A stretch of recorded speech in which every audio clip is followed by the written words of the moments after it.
Hello students, DC college की online classes में सभी स्टूडेंट्स का स्वागत है। ये क्लास बीएससी थर्ड ईयर के स्टूडेंट्स के लिए। स्टूडेंट्स हम पढ़ रहे थे चैप्टर नंबर 8 और उसके अंदर हमने कोसी जो समीकरण है उसको सोल्व किया था। आज ये थ्योरम है आप लोगों के लिए बहुत इंपॉर्टेंट थ्योरम है, आने वाली थ्योरम है, इसको वेरी वेरी इंपॉर्टेंट लगा लीजिए आप।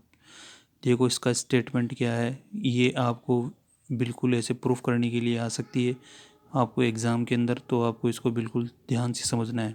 देखो स्टेटमेंट क्या कह रहा है कि यदि एक सब्दस क्षेत्र जी में एफ ऑफ जेड एक विश्लेषिक फलन है तथा जी में सी एक सरल समवर्त कंटूर हो, तो सी के अंदर प्रत्येक बिंदु एफ ऑफ जेड पर एफ ऑफ जेड के प्रत्येक कोटि का अवकलज विद्यमान होगा तथा f of n equal to z naught equal to factorial of n upon 2 pi iota integration of C F of z upon Z minus Z naught की power n plus one into D Z. ये अपन को इसका proof करना है। तो देखते हैं, ये अपन को ये प्रूफ करना है कि ये जो थ्योरम है वो अपने अंदर ही क्या है, एक विश्लेषिक फलन है। तो देखते हैं, इस प्रमेय को हम गणितीय आगमन सिद्धांत से सिद्ध करेंगे। हम एक बिंदु जेड नोट के लिए कोसी समाकलन हमारे पास में क्या होता है भाई। सबसे पहले अपन गणितीय मैथमेटिकल इंडेक्शन के अंदर क्या करते हैं कि n इक्वल टू 1 रखते हैं, 2 रखते हैं, 3 रखते हैं, सभी के लिए देखते हैं। तो सबसे पहले इसको क्या करते हैं, कोसी जो हमारे पास में कोसी समाकलन विश्लेषिक सूत्र होता है उसको क्या कहता है कि F dash of Z equal two factor, यहाँ पे n होता है तो n की जगह अपन क्या रख रहे हैं, 1 रख रहे हैं। 2 pi iota integration of C F of z upon Z minus Z naught. ठीक है, तो अपने पास में एफ डैश इक्वल टू, इसको अपन ऐसे लिख सकते हैं 1/2 pi iota integration of c z minus Z naught, और इस दो को जगह 1+1 लिख सकते हैं। अर्थात अगर ये एक के लिए सही है तो ये n इक्वल टू 1 2 3 सभी के लिए सिद्ध होता है, n इक्वल टू के लिए भी ये क्या होगी, सत्य होगी। तो अपन क्या करते हैं, यहाँ पे एफ ऑफ के, यहाँ पर एफ ऑफ एन होता है ना, तो यहाँ पर f of k equal to z naught equal to factorial of k, क्योंकि यहाँ पे फैक्टोरियल ऑफ एन होता है तो यहाँ पे factorial of k upon 2 pi iota integration of C F of Z Z minus z naught equal to, यहाँ पर n+1 होता है। ठीक है, तो अपन ने क्या लिख दिया, k+1, क्योंकि ये अगर n के लिए सत्य है तो ये क्या होगी, k के लिए भी क्या होगी, अपने आप में सत्य होगी। तो माना बिंदु एफ ऑफ जेड के सामीप्य में कोई बिंदु जेड नॉट प्लस एच है।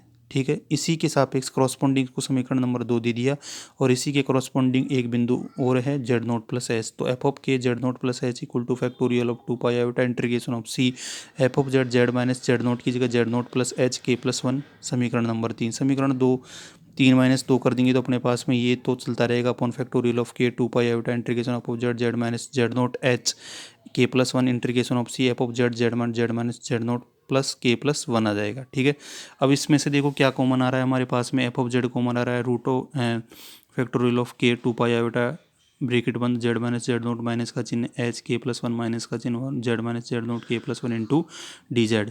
तो अपने पास में यहाँ से देखो जेड माइनस जेड नोट और यहाँ से भी Z minus Z naught common आ रहा है, बाहर निकाल लिया k+1 1 minus H minus Z naught k+1 minus into D Z. Root of factorial of के 2 pi iota integration of C F of Z Z minus Z naught k+1, इसको ऊपर ले जाएंगे तो 1 minus H upon Z minus Z naught minus का चिन्ह k+1 minus का चिन्ह 1 इंटू डी जेड, ऊपर जाते ही ये माइनस का हो जाएगा माइनस k+1।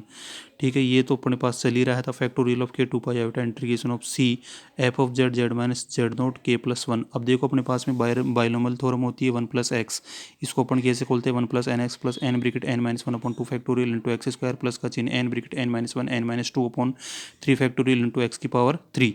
ये चलता जाता है भाई हमारे पास में। बाइनोमियल थ्योरम तो सभी को याद है, तो इसको बिल्कुल अपन बाइनोमियल थ्योरम से इसका क्या कर देंगे, इसको ओपन कर देंगे तो अपने पास में ये मान आ जाएगा। अब क्या है अपने पास में, ये देखो ये वाले मान तो सबको आने चाहिए, आपको खोलनी आनी चाहिए बाइनोमियल थ्योरम।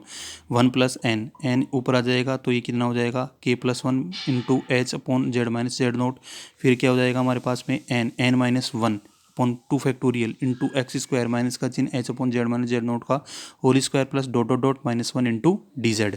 तो फैक्टोरियल ऑफ के 2 pi iota integration of C F of Z Z minus Z naught k+1 into k+1 upon Z minus Z note plus का चिन्ह 1 plus k+2 root of 2 into H upon Z minus Z naught into D Z. तो ये कितना हो जाएगा, k+1 into k upon 2 pi iota integration of c h k+2 2 factorial Z minus z one into D Z. तो k+1 2 pi iota in dot of h integration of C F of Z Z minus Z naught into k+1 bracket of h 1 plus H k+2 factorial of 2 2+1। अब देखो अपने पास में n bracket n factorial को अपन n लिख सकते हैं, ठीक है। तो अगले स्टेप चलते हैं। तो अब इसमें क्या कर देंगे, दोनों तरफ क्या कर देंगे भाई, इसके अंदर अपन जो अपने पास में ये चल रहा था, ये F of k z minus Z naught minus का चिन्ह एफ ऑफ के जेड, इसमें क्या कर देंगे, दोनों तरफ एच का भाग लगा देंगे। तो देखो अपन ने एच का भाग लगा दिया, फैक्टोरियल ऑफ के plus one upon two pi out integration of C F of Z minus Z naught into K plus one bracket of बंद one plus K plus two factorial Z minus Z naught into H plus का चिन्ह dot dot minus one into D Z. दोनों of limit of S tends to zero ले लिया, तो limit of S tends to zero F of k z minus Z naught minus का चिन्ह f of k upon z naught upon h, limit of z tends to, ये चल ही रहा है, Z tends to ले लेंगे अपने पास में, तो क्या हो जाएगा f of k z naught root of के plus one upon two pi iota integration of C F of z two pi iota k plus two, ये सारा क्या हो गया हमारे पास में, ये तो जीरो हो गया, ये क्या हो गया 1।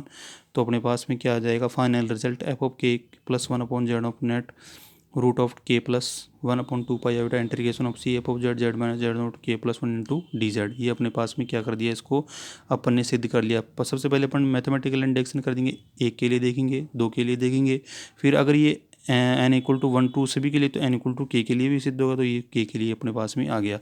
तो अपन समीकरण 4 से सिद्ध होता है कि परिणाम एन इक्वल टू के प्लस वन के लिए भी सत्य है, फलतः प्रत्येक धनात्मक मानों के लिए प्रमेय सत्य है, ठीक है। इसलिए एक विश्लेषिक फलन एफ ऑफ जेड सभी अवकलज विद्यमान है, अतः प्रमेय स्वयं में क्या है, एक एनालिटिक फंक्शन है, ठीक है। अपन को ये प्रूफ करना था भाई, ये प्रमेय क्या है, स्वयं में क्या है, एक एनालिटिक फंक्शन है, अर्थात ये सभी के लिए क्या है, विश्लेषिक है, सभी के लिए ये बात सत्य होती है, ठीक है स्टूडेंट्स। तो ये प्रमेय आप लोगों को बिल्कुल अच्छी तरह से समझ में आई होगी। बाकी की थोरम्स अपन कल देखते हैं, तब तक के लिए थैंक यू सो मच।